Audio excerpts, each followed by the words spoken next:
Alhamdulillah wa syukur ala ni'amillah para sahabat sekalian.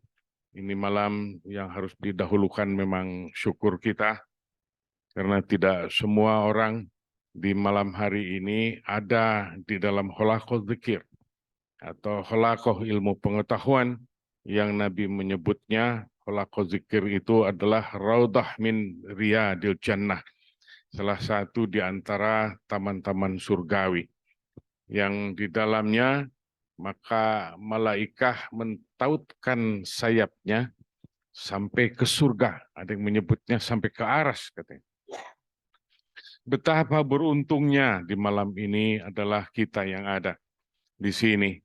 Dan bagi para sahabat, seperti kita biasa membudayakan doa-doa kita yang tidak sempat datang atau yang pernah menginjak tempat ini, walaupun hanya sekali saja, semoga semua adalah disamakan pahalanya dengan ada yang di khalaqah dzikir kita ini.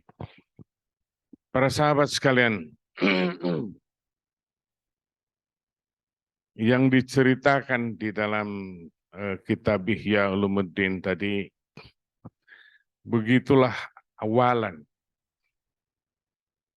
perjalanan di jalan tasawuf ini untuk mengenal diri.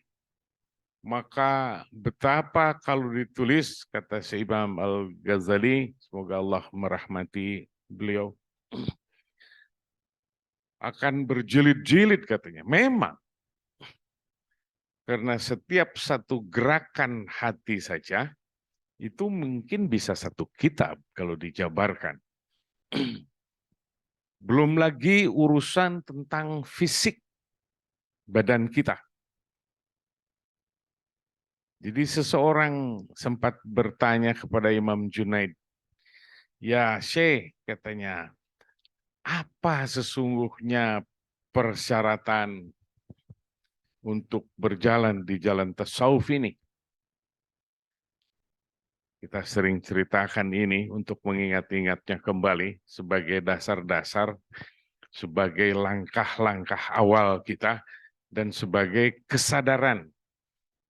Jangan sampai ilmu tertumpuk, pernah kita dengarkan bertahun-tahun, berpuluh tahun bahkan, lalu satu pun tiada diamalkan. Bukan itu jalan tasawuf.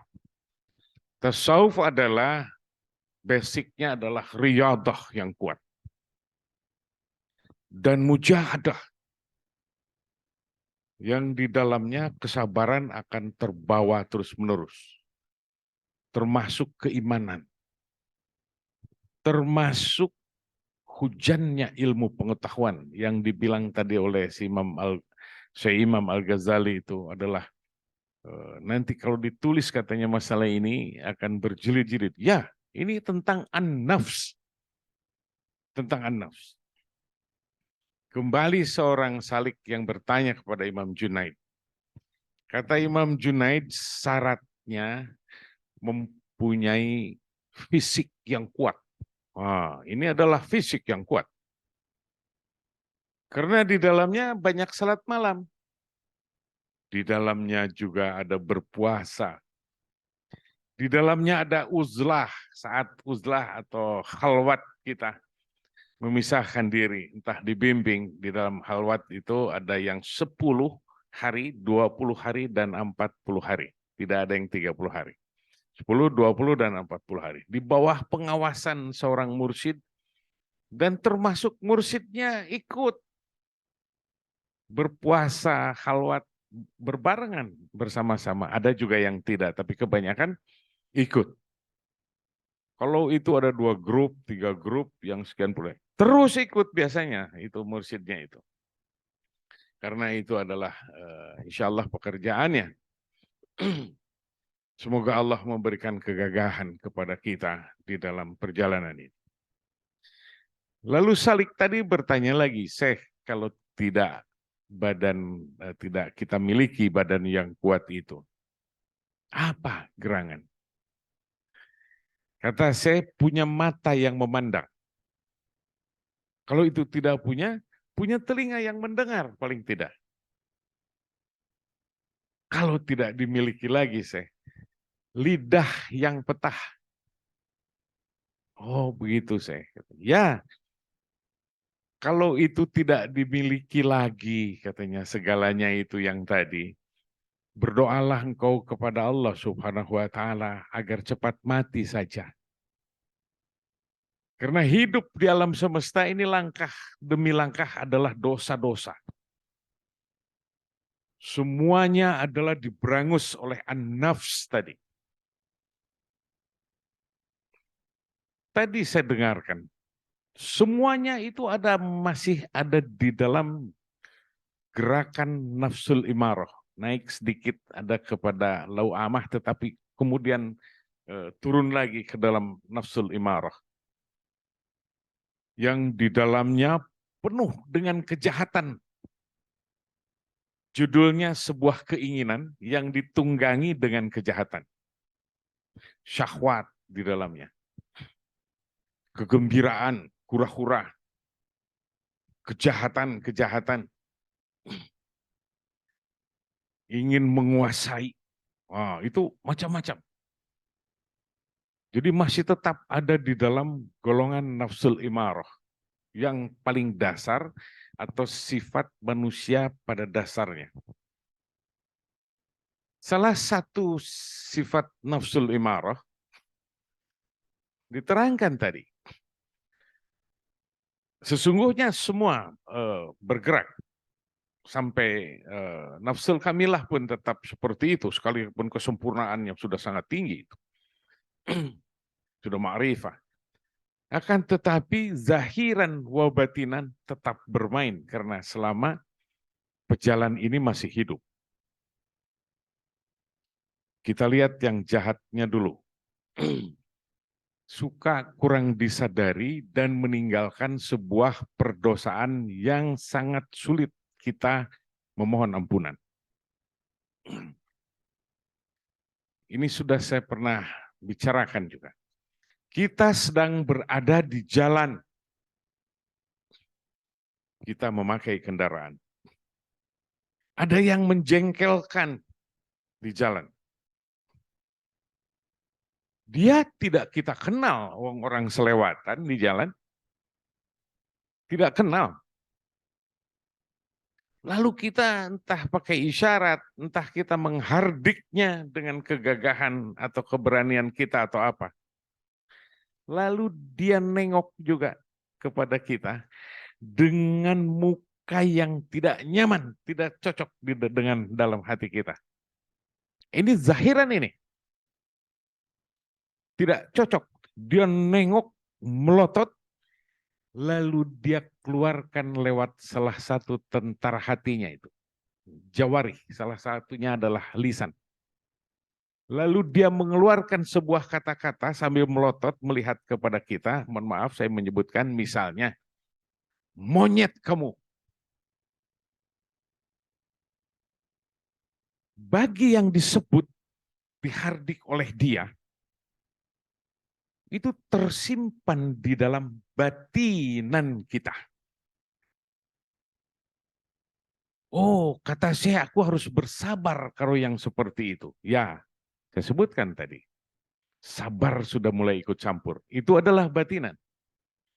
Tapi apabila kesabaran tiada, tentara hati berupa jawarih bergerak lagi. Karena dorongan yang ada dari dalam. Mata kita melotot pula, muka kita memerah, telunjuk kita bermain. Dan gemuruh di dalam dada. Apa gerangan? Dua-dua orang ini sedang mempermainkan nafsul imarah. Yang ada di alam semesta ini. Yang isinya adalah salah satunya itu. Dan itu ada bercokol di dalam dada kita. Sahabat sekalian, monyet itu hanya disebut satu kali. Orang itu telah tiada, telah jauh. Naik sepeda motor mungkin meninggalkan kita. Tapi monyet itu hinggap di dalam hati kita berkepanjangan. Monyet datang lagi. Oh, kata saya aku harus bersabar. Allah, Allah, Allah. Monyet datang lagi. Terus sambil mukanya kelihatan.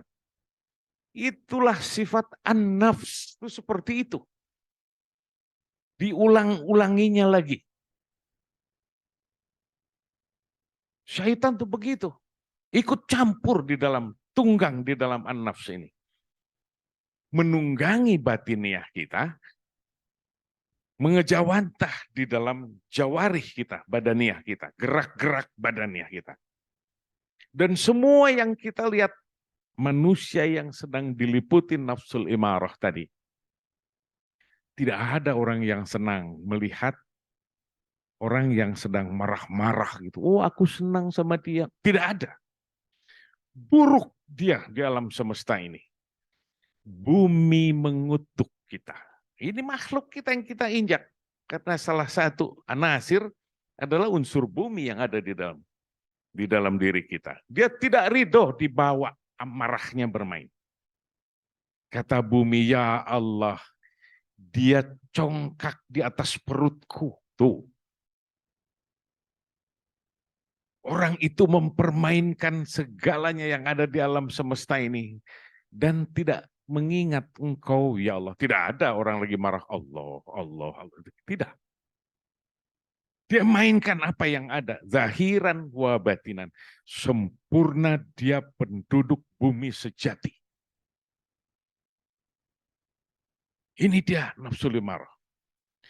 Ini yang buruk. Apakah meninggalkan dosa-dosa?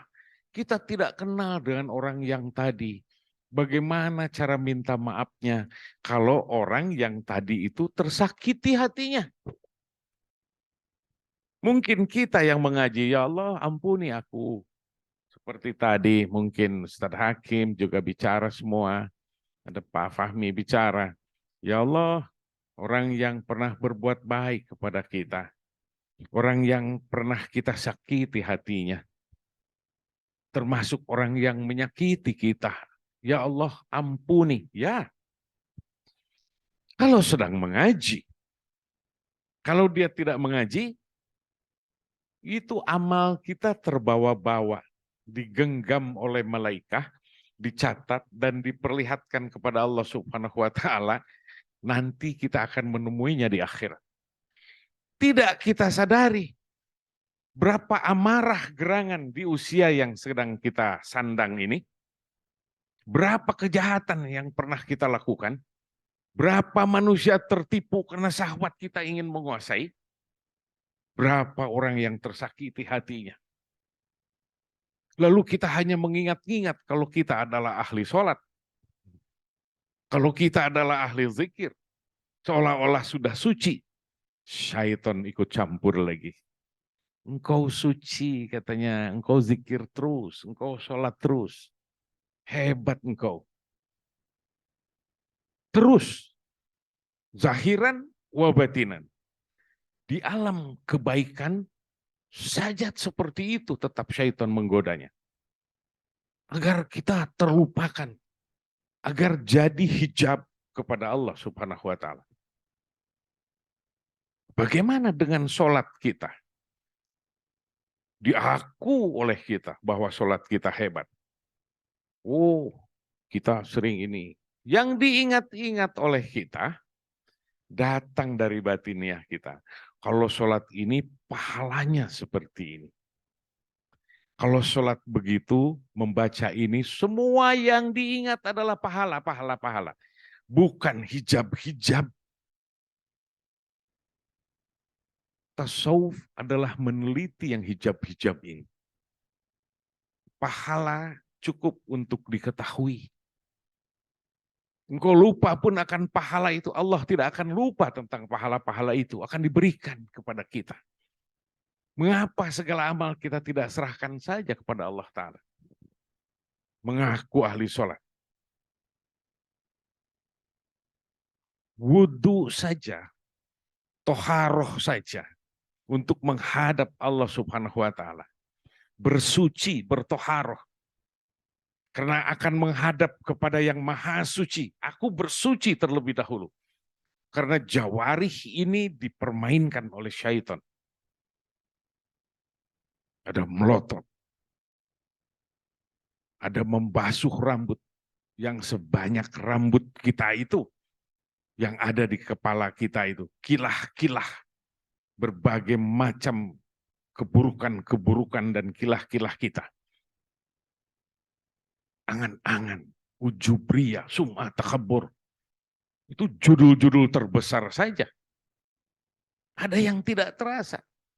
Seolah-olah kita sudah sholat, sudah hebat. Baru kita niat, bismillahirrahmanirrahim, sholli fardhu anu. Baru niat. Yang tadi adalah saya bercerita tentang keburukan. Yang ini kebaikan. Tetap ada an-nafs di dalamnya. Sekian rokaat banyaknya, ya Allah. Lillahi ta'ala. Itu pun belum tentu ihsannya terambil. Allahu Akbar. Ada yang sambil garuk-garuk. Ada yang lagi. Ada setelah takbiratul ihram yang pertama itu. Kita membaca doa iftitah langsung. Allah Akbar kabiru alhamdulillah kasih subhanallah bukrata wasil. Kemana-mana sudah. Baru takbir yang pertama saja rusak. Maka para mutasawwif, orang-orang yang berjalan di jalan tasawuf ini, dia baca dulu menghadap kepada Allah Ta'ala, ya Allah, ilahi, anta maksudi, engkaulah yang ku maksud, ya Allah. Agar tidak lari ini batiniah kita. Waridhoka matlubi, hanya ridhomu yang kuharapkan, karena aku bisanya cuma segini. Atini bisakah mahabbataka, mencintaimu. Wa ma'rifataka, tambah jauh. Ridho yang diminta saja. Apakah benar kita diridhoi? Tetapi patokan peribadatan dari mulai awal kita yang menghadap kepada yang maha suci dengan bersuci terlebih dahulu, maka kewaspadaan di sini. Maka di sanalah diajarkan zikrullah agar tetap terpaut. Bagaimana zikir sampai kiaman dan wala junubim. Berdiri, duduk, sambil tertidur pun terus harus berzikir. Untuk melibas berbagai macam halangan-halangan. Mana amalan-amalan baik? Bagaimana pertautan kita dengan Allah Subhanahu wa Ta'ala? Ada sholawat misalnya. Tidak ada sholawat yang tidak diterima. Itu satu dulu kita pegang. Sholawat yang mana sih? Yang mana saja. Karena menyebut kekasihnya. Itu yang menjadikan amal terangkat. Itu yang menjadikan segala nilai menjadi adalah lebih baik. Tapi orang kadang-kadang sadar dan kadang-kadang tidak sadar. Di dalam satu kitab menyebutkan, barang siapa dibaca sholawat Fatih, ada pahalanya sama dengan 60.000 kali. Di kitab yang lain disebutkan 600.000 kali bahkan. Seperti itu. Karena menyebut sang cahaya. Menyebut sang cahaya. Lalu kita menghilangkan penyakit-penyakit yang ada di dalam diri kita. Agar apa gerangan? Cahaya itu agar terkena. Agar ruh kita menjadi bersih. Sehingga akal kita diberikan yang indah. Seluruhnya adalah meliputi adab. Tetapi di dalam keterangan tadi, nafsul imaroh saja yang paling awal, begitu keadaannya beratnya. Belum lagi pencelaan diri. Mencela orang lain. Kalau ibadah kita lebih baik naik ke dalam nafsul lawamah, tetapi keburukannya juga naik. Bertambah di sana. Sadar, tahu, mengerti, pandai, pinter, menghafal, apalagi tukang baca buku. Tapi ini bukan ilmu membaca. Benar baca buku, tapi lakukan. Cara melakukannya ada di dalam jalannya, yaitu thariqah, di dalam jalan itu, thariq. Bertasawuf dengan thariqah. Thariqahnya apa saja asal silsilahnya baik dan mu'tabar. Dan punya mursyid yang prima. Itu mutlak. Bila tidak, hilang satu penyakit hati di dalam diri. Karena kita tidak lagi berbohong misalnya. Naik dia. Derajatnya dinaikkan oleh Allah Ta'ala karena tiada lagi berbohong. Dia berjubahkan lebih indah lagi. Digantinya dengan suatu sifat yang indah karena dia manusia yang tidak berbohong. Derajatnya terangkat. Kadang-kadang sadar dan kadang-kadang tidak. Lalu datanglah sebuah pengetahuan, datanglah sebuah pengalaman-pengalaman batiniah yang tadinya tidak pernah teralami olehnya. Lalu bangkit sebuah kebanggaan. Tapi kalau dia punya pembimbing yang prima, akan ditanyakannya. Dan diterangkannya tahap demi tahap. Lalu diperbaikinya, diangkatnya derajatnya oleh syekhnya agar lebih tinggi. Sahabat sekalian, kalau di antara semua di sini ada orang yang lebih takwa, lebih hebat peribadatannya, Allah lebih berkenan kepadanya. Allah tidak menunjuk bahwa syekh ini akan jadi syekh sepanjang masa dan paling hebat. Tidak. Pasti syekhnya akan menyebut, engkau lebih baik daripadaku. Karena Allah berhak memberikan kehebatan ini kepada siapa saja. Saya hanya mengajarkan apa yang dialaminya. Apa yang diajarkannya dari syekhnya terdahulu. Apa yang dibacanya dari dalam kitab-kitab saat mengaji. Betapa tahap demi tahap itu sangat susah sekali. Pahala banyak yang diingat-ingat oleh kita. Mengambil amalan-amalan yang terpilih. Berupa sholawat. Berupa aurat-aurat yang dianjurkan. Ini menurut kadar dan warna nada jiwa yang dilihat oleh syekhnya. Tidak semua yang sakit dikasih bodrex gitu rata. Tidak. Karena setiap satu ilmu pengetahuan yang terdengar, ini, maka dicerna dengan pikiran kita dan tersimpan di dalam hati kita. Termasuk apa yang dilihat oleh tentara hati kita. Salah satu jawarih kita. Maka semuanya menjabar. Kalau dia menjabar buruk, lalu buruk sangka terlontar kepada seseorang. Bagaimana kita minta maaf kepada orang itu? Benarkah kita akan datang kepada dia? Maafkan aku tadi telah berburuk sangka sama kamu. Begini dan begini. Nyaris tidak pernah saya lihat yang seperti itu. Oh, kalau begitu hati harus kita jaga terus. Ya. Syekh Abdul Qadir Jilani Al-Baghdadi Qudsalallahu Sirrul Aziz sangat menekankan terhadap cakap-cakap hati. Kalau Imam Al-Ghazali ambil zuhud katanya. Karena ini adalah isi dunia. Perhatikan ruh. Perhatikan gerakan-gerakan hati. Tetapi tetap yang disebut bahaya adalah an-nafs dia. Karena dia menggelora. Karena dia terus-menerus mengganggu. Segala ibadah kita akan dipatahkan oleh syaitan. Karena itu terus zahiran wa batinan. Termasuk amal baik digoda, apalagi yang buruk yang lebih mudah. Yang satu kali sebut saja sebuah binatang, berulang-ulang ada. Tersimpan di dalam hati. menjadikan dendam kita bahkan berkepanjangan. Kalau itu sangat menohok ke dalam hati kita. Sesuatu sampah di dalam hati tidak mudah. Dia harus kembali kepada riyadah.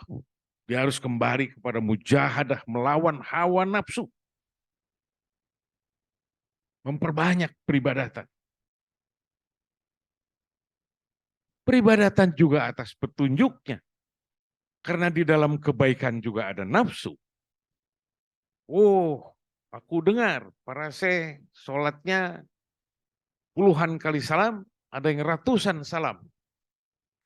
2 rakaat salam, 2 rakaat, ratusan itu. Wah, aku juga pengen seperti Syekh. Aku juga pengen seperti Syekh Anu di dalam kitab. Kalau itu ketahuan, dilarang juga. Nabi pergi ke masjid salat tarawih, 11 rakaat itu kembali. Sudah dianggap banyak. Khawatir awam mengikuti. Kalau Nabi sampai bengkak kakinya. Lalu ada yang tidak dalam bimbingan. Dia ikut sholat. Oh, sunatnya banyak, katanya hebat. Kalau seminggu aja terus-menerus itu seperti itu hebat. Bahkan 2-3 hari dia stop, masuk itu hatinya bergerak, setan ikut campur, masuk ke dalam badaniah kita yang terdiri dari berbagai makanan yang kita makan, yang mensifati keadaan hati kita, dan itu berpengaruh ke dalam zahiran kita. Dia akan memasuki sebuah masa jenuh yang amat sangat. Termasuk yang fardu itu bisa ditinggal. Padahal dia berbuat kebaikan, tetapi tiada ilmu. Ini menggelora ini di dalam nafsul imaroh saja. Masih seperti itu. Ada orang yang berebut menjadi imam di depan. Ada. Ada lagi orang beribadat, menyalahkan ibadatnya orang lain. Ada lagi orang berjamaah beribadat. Dia merasa lebih sunnah dari yang lain. Tetap lontarkan kejahatan-kejahatannya itu. Merasa lebih sunnah. Wah, kakinya melebar, ingin seperti apa. Seolah-olah yang lain salah. Takbirnya harus sampai sini saja. Dan kalau kata Imam Syafi'i yang menyentuh kuping dianggap salah atau apa. Yang benar adalah yang ini. Itu ujub. Bangkit itu bukan hebat. Padahal itu di dalam peribadatan. Padahal dia sedang menghadap kepada Allah Subhanahu wa taala. Mengapa engkau menghukum orang lain?